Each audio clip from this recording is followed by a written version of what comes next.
In the part 1 of Cola Wars, we understood how Parle became most valuable soft drink brand in India. If you haven't already watched it, I highly recommend you to watch part 1 to fully appreciate this episode. Trust me, you will love it. So without any further delay, let's get into the Cola Wars of India part 2.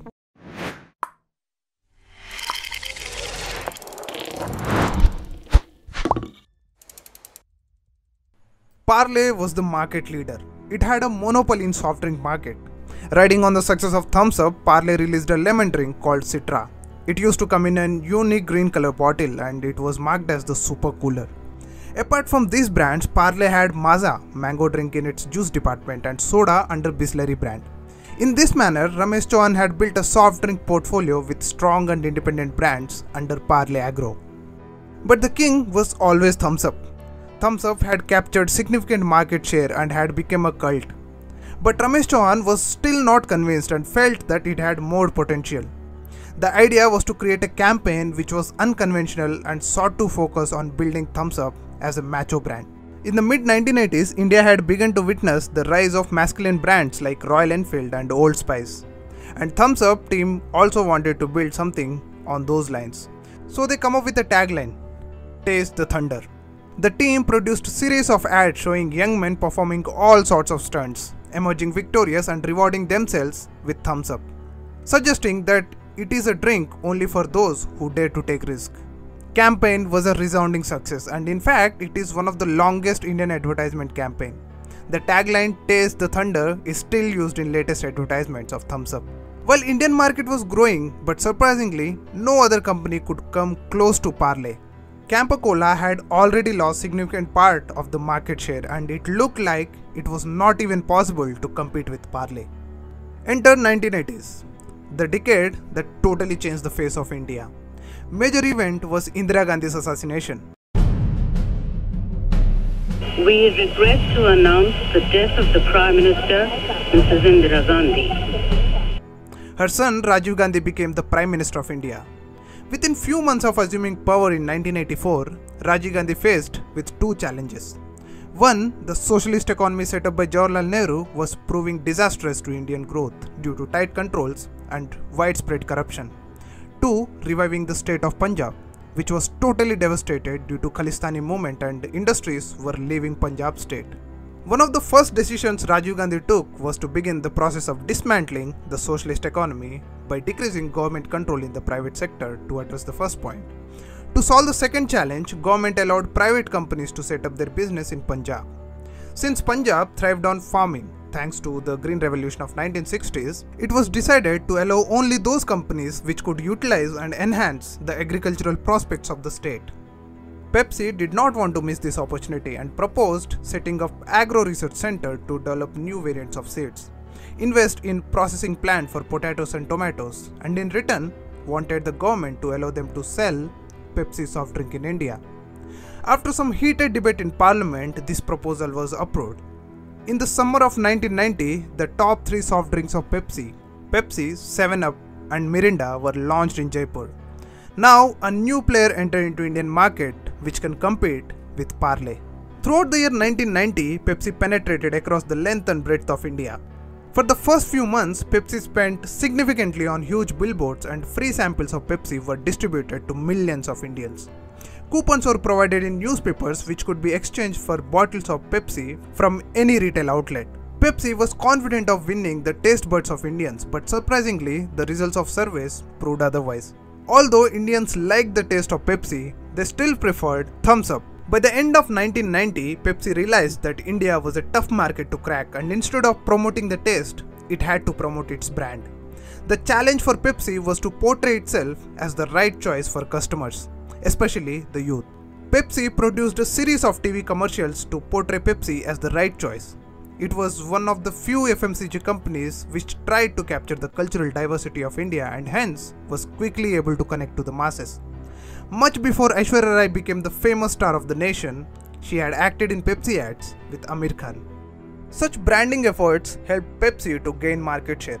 Due to lack of interest and marketing efforts, Campa Cola started losing market share and scaled down operations. Unable to face such an intense competition, several local cola companies died a natural death. Some of them were acquired by Pepsi, and some of these franchises of Parle switched their allegiance to Pepsi. Although Parle was the main rival in early 90s, Pepsi's plan was to establish itself before any other MNC like Coca-Cola could enter into India. Hence, Pepsi left no chance in its effort to reach out to the masses, and one such medium in India was cricket. Pepsi realized this pretty quickly and jumped onto the bandwagon by sponsoring tournaments and identifying some promising young players like Sachin Tendulkar and Vinod Kamble to advertise this brand. While this rivalry between Parle and Pepsi was going on, Coca-Cola was nowhere to be seen, waiting for change in policies which could allow it to operate on its own terms and conditions in India. In 1991, Rajiv Gandhi was assassinated and P.V. Narasimha Rao became the Prime Minister. His government brought some groundbreaking economic reforms in the form of LPG and allowed private companies to enter into India without any condition. Coca-Cola is back in India. In June 1993, Coca-Cola acquired a bottling plant near Agra and painted the town in red. Billboards with the taglines like "Happy to be here" had dominated the streets of Delhi and Agra. Now the real game starts. 3 companies, 1 market, and all of them fighting for the market domination. Although Parle was the market leader with more than 80% of the market share catered by 62 bottling plants across India, it was a fragile business model because Parle owned only 4 bottling plants while the rest 58 were owned by franchises. Most of these franchises were not happy with Ramesh Chauhan's autocratic leadership style and they preferred to work with foreign brands like Coca-Cola. Hence, it was very easy for Coca-Cola to hunt down the top bottlers and poach them. Ramesh Chauhan was helpless because almost every week there was a news of one more bottler switching to Coca-Cola. If this continued, then Parle would end up with less than 10 bottlers, thereby losing significant market share and dying a natural death. By September 1993, Ramesh Chauhan realized that there was no point fighting with a giant which was on poaching spree and decided to surrender. It was a very tough decision to make because these brands were carefully nurtured by Chauhan like his own children. And now he had to sell them off. With a heavy heart, he bid goodbye to his brands and sold them to Coca-Cola. Although the details of the deal were confidential, it was speculated that the deal value is $60 million.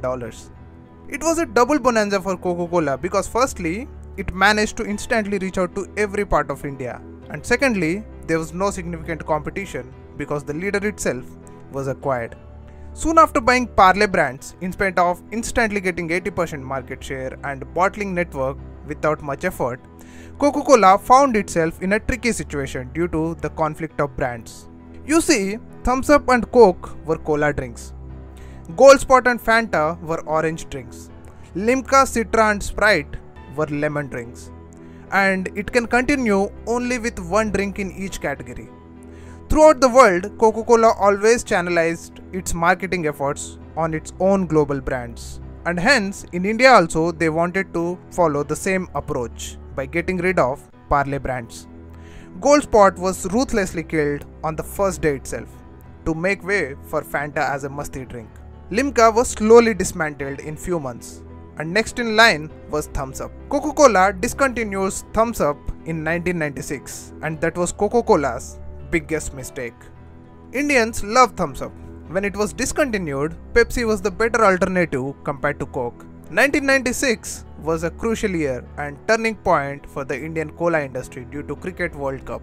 In the absence of Thums Up, most of its fans switched to Pepsi, thanks to Pepsi's aggressive marketing which had struck a chord with Indian sentiments. That was the year when Coca-Cola finally realized that by killing Thums Up, it was literally serving significant market share to Pepsi on a platter. Before it was too late, Coca-Cola revived Thums Up, and in 1997, the legendary drink returned to market. No matter how much Coca-Cola tried to suppress Thums Up, it just refused to die. Coca-Cola not only revived Thums Up, but even gave it so much importance that it used Thums Up as its warrior to fight against Pepsi. In early 2000s, Coca-Cola acknowledged the demand for Limca and in 2002 splashed the market with Limca ads to announce its arrival. The only brand which is still in cold storage now is Gold Spot and there are no signs of its revival yet. However, Thums Up is still the leader in cola segment and has been ruling the market for more than 37 years and Limca has been quenching thirst for almost 43 years. It stands as a testimony to the passion and dedication of Ramesh Chauhan in building such a great Indian brands, which would fight the onslaught of global brands and still emerge strong. The journey of these brands is no less than those adventurous young men in Thums Up commercials who put their heart and soul into achieving the impossible to taste the thunder. Cola Wars is a never-ending battle between Coca-Cola and Pepsi. But for now, Coca-Cola is the market leader. It controls 50% of the Indian soft drink market, whereas Pepsi controls only 19.6%. Coca-Cola's success in India can be totally attributed to its acquisition of Parle's soft drink business and especially to Thums Up.